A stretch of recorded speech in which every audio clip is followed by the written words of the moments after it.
ওয়াক্তে নামাজ পড়ানোর জন্য খুলা দেই।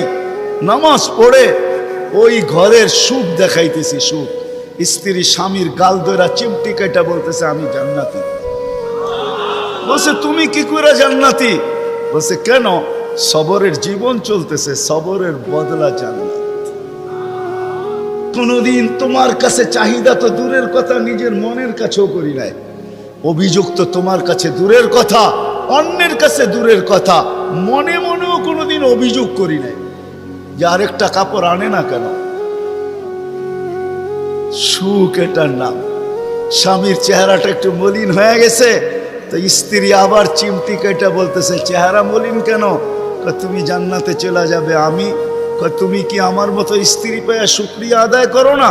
তো হাসতেছে, বলতেছে পাগলি, একবার ডেলি 100 বার। তাইলে শুকুরের বদলাও জান্নাত। দুজনে জান্নাতে যে ফুর্তি করবে। আজকে